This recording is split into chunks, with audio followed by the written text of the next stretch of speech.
Alhamdulillahi wa kafa wa salatu wassalamu ala sayyidil habibil mustafa wa ala alihi wa sahbihi ahli sidqi wal wafa.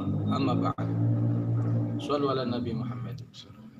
Allahumma salli wa sallim ala Nabina Muhammad alaihi salam.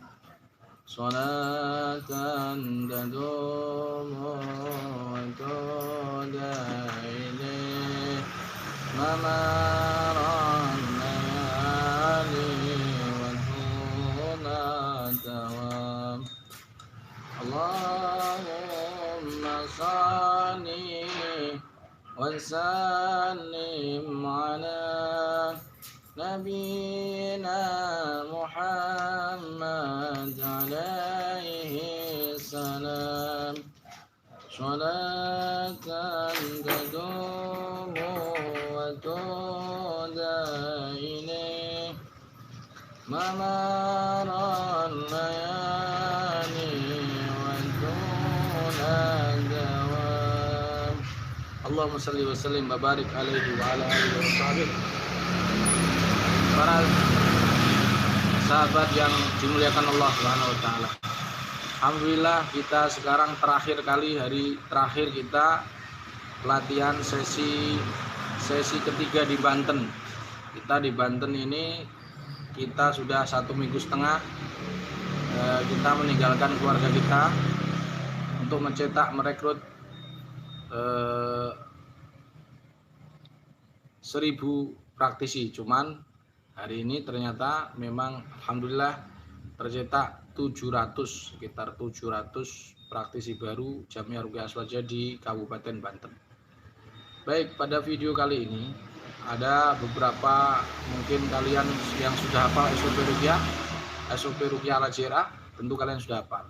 Ada 6. Jadi pertama yaitu kalau ada SOP sihir, pertama harus merasa tidak terkena sihir. Yang kedua, memaafkan orang yang diduga untuk menyihir. Yang ketiga yaitu cari bukulnya dan netralisir rumah. Yang keempat, ruqyah satu keluarga. Yang keenam adalah ruqyah mandiri, yaitu orang yang terkena sihir itu harus ruqyah mandiri pagi sore selama 11 hari. Jadi kalau di total ruqyahnya 22 kali. Minimal itu para sahabat. Minimal. Yang terakhir adalah mandi di atas tanah. Nah, kenapa mandi di atas tanah ini? Untuk menetralisir sihir-sihir yang masuk ke tangan dan ke kaki. Karena kalau sihir-sihirnya madfun, ya di marsus atau madfun, maka yang terjadi adalah kakinya akan nyeri. Nah, pada video kali ini saya di salah satu kerabat saya yang di Cipasung ini Cipayung yaitu Banten. Jadi ini termasuk sihir-sihir di Banten. Dan sebenarnya ini bukan sihir, cuman pager. Nanti insya Allah ke depan akan saya terangkan kenapa jadi jauh bahaya mana adalah antara senjata makan tua, yaitu pager di dalam atau pager di luar. Pager di dalam contohnya apa?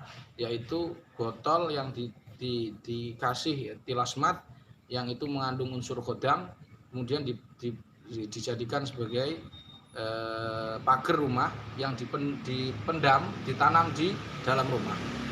Dengan pager yang ditanam di luar rumah, itu lebih bahaya mana? Nanti kita akan bahas insya Allah setelah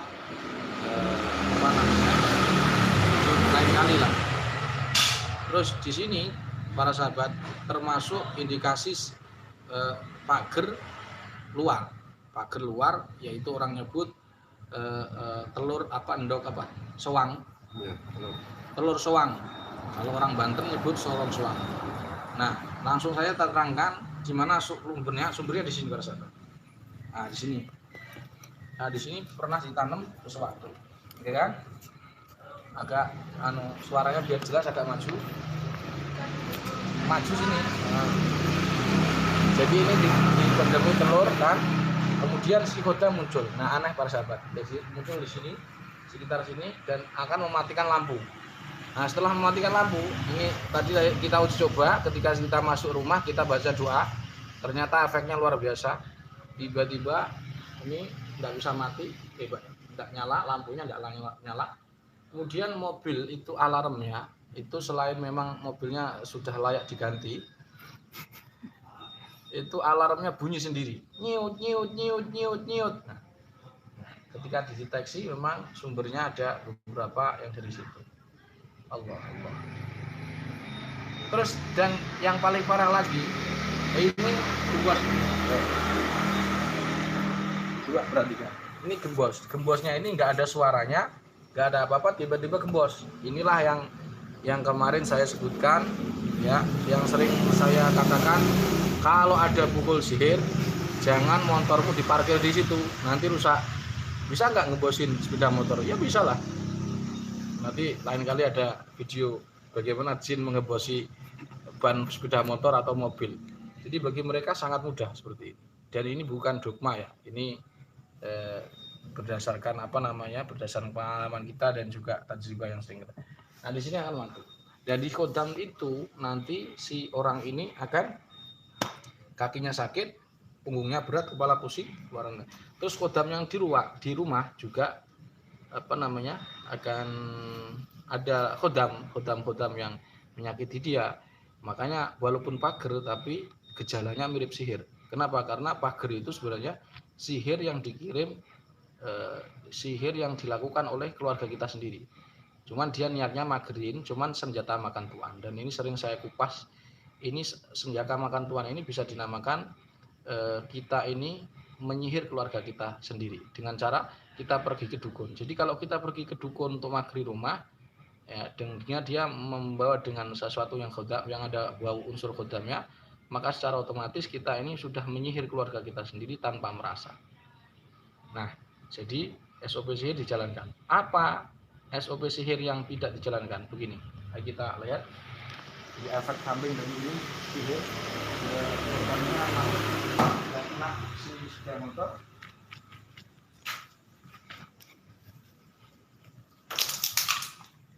Dan nanti para sahabat tentu di rumahnya ada lampu yang suka mati. Saya ulangi, mesti ada lampu yang suka mati. Lampu yang suka mati ini adalah kemungkinan sihir-sihir yang usianya lebih dari setahun atau setengah bulan. Ya tergantung cara menyihirnya para sahabat. Tapi lampu ini nggak usah dimana-mana. Ini banyak yang nggak nyala para sahabat. Kalau perhatikan bisa dilihat di situ nggak nyala, ini nggak nyala. Banyak sekali, itu bukan balik dogma ya. Nah cara ngetesnya sudah saya sering sampaikan, cara ngetesnya adalah jaga alimul ghaibi wasyahadah. Kemudian di sini juga ada, di sini, terus kemudian ada lagi. Misalkan itu ada orang kita menuju ke, nah kita akan masuk. Nah, ini yang saya maksud yang SOP sihir yang dilupakan, yaitu mohon maaf, kalau sihir masuk ke orang, ke kamar seseorang, ya kan, itu perhatikan ada beberapa ciri ciri-ciri yang khusus. Biasanya barang banyak yang hilang, seperti kontak tiba-tiba hilang, kemudian HP juga bisa rusak. Jadi kalau jin kodam ini menyerang orang, terus dia misalkan saya ya kena sihir kan, kemudian saya tidur di sini, baru sahabat.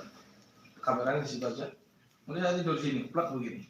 Maka secara otomatis energi sihir atau kodam ini membau ke ini. Nah ini yang ditinggalkan. Maka bagi yang terkena sihir, para sahabat baik praktisi JRA ataupun para pasien Jamiah Ruqyah Aswaja, Roqiyah, Marqiyah, maka diusahakan tempat tidurnya ini dicuci. Ini dicuci. Nah dicuci, bagaimana cara nyucinya? Cara nyucinya yaitu direndam 1 jam, kemudian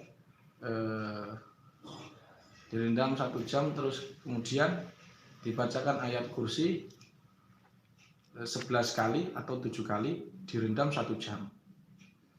direndam, dibacakan itu, rendam aja 1 jam, dikucek, dibilas seperti biasa. Tapi jangan lupa harus ada ayat kursi atau enggak bisa Al-Falaq An-Nas 7 kali. Dengan seperti itu, insya Allah dia akan mudah tidur. Tadi sudah saya tanya beliau, itu nggak bisa tidur. Nggak bisa tidur, kepalanya sulit tidur, terus pusing. Ketika tidur di sini. Nah solusinya apa? Ya setelah ruqyah mandiri, dia harus nyuci ini. Kalau ini tidak dicuci, biasanya, saya ulangi biasanya saja, efek dari sihirnya itu mereduksi ini ya kan, nggak dicuci kan sakit. Nah kita tanya Pak rumah. Nah, banyak yang lampunya mati. Mas sirahnya ngeluh gak? Enggak. Yang punggungnya, aku ya nih, ngomong gini. Sering ngomong. Masuk angin bawa pekak roh. Nah, kalau tidur di situ, gelisah. Itu bahasa gelisah. Angel tuh, karena kan dosa di situ. Oh no, kalau baru bisa tidur ya. Ya. Angel banget tidur itu.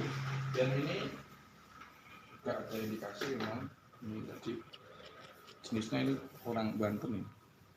Tapi Trisula kayak orang Jawa ya. Sunda. Nah. Tapi yang kalau saja dulu orang ini orang Riau. Ini para sahabat. Jadi kalau ngetes ini ada kodamnya tidak sebenarnya gampang. Apa dikasih tahu kan ya?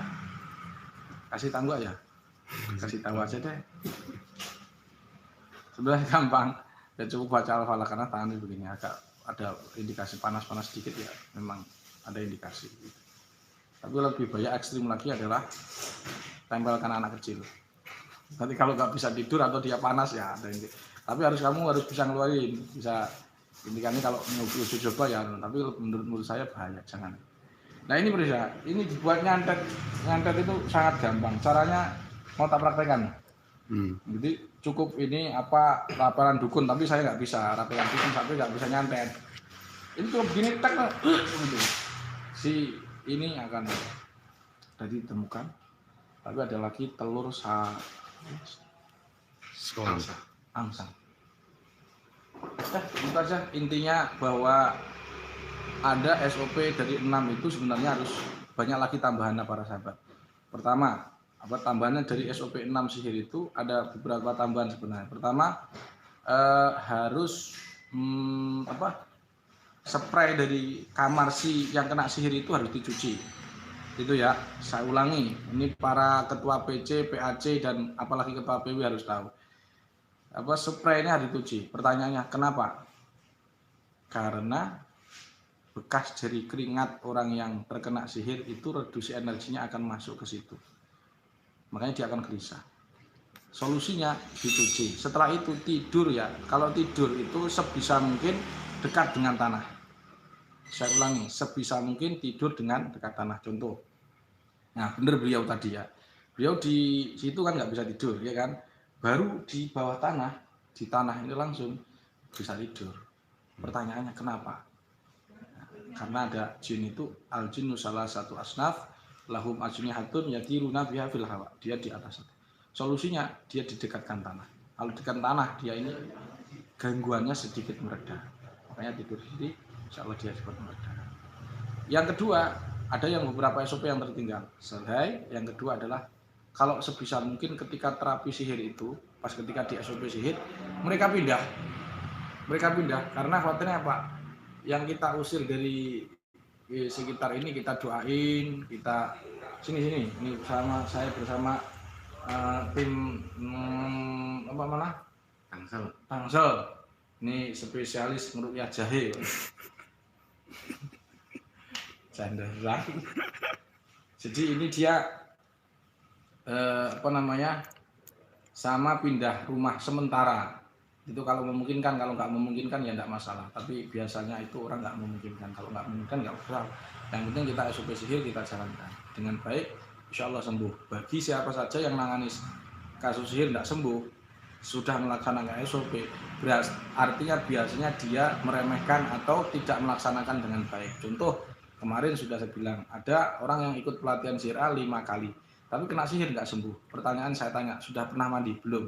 Berarti kan poin yang ke-6 dari buku halaman 31 itu tidak dijalankan, ya kan? Padahal di samping 6666 SOP itu ada tambahan lagi sebenarnya. Cuman saya merasa itu keberatan kalian. Jadi kita apa namanya? Ya, kita rukhsah lah. Kita beri dispensasi sudah usah, enggak apa-apa. Jadi sebaiknya dia pindah dulu. Yang kedua, yang pertama yaitu helai alas tidurnya dicuci, kemudian dia kalau bisa pindah selama terapi. Insya Allah dengan seperti itu sihir-sihir yang masuk akan mudah sekali untuk biidznillah, tentunya dengan barokah Quran bisa keluar dengan mudah sekali. Begitu para sahabat, yang jelas wala yuflihus sahiru haitsu ata. Para penyihir, penyantet dari arah pun datang nggak akan pernah melawan Al-Quran. Para sahabat harus yakin. Wong dukun aja percaya khodamnya mematikan, masa kamu nggak percaya Al-Quran sifat? Kan ya lucu. Hadanallahu wa iyyakum, subhanakallahumma bihamdika, asyhadu an la ilaha illa anta, astaghfiruka wa atubu ilaik. Siapa kita? Cerah. NKRI, Harga mati. Pancasila, Jaya. Jirat, Tangerang Selatan, Luar biasa. wes. Apa? Materi. Ini belum salam. Assalamualaikum warahmatullahi wabarakatuh. Waalaikumsalam warahmatullahi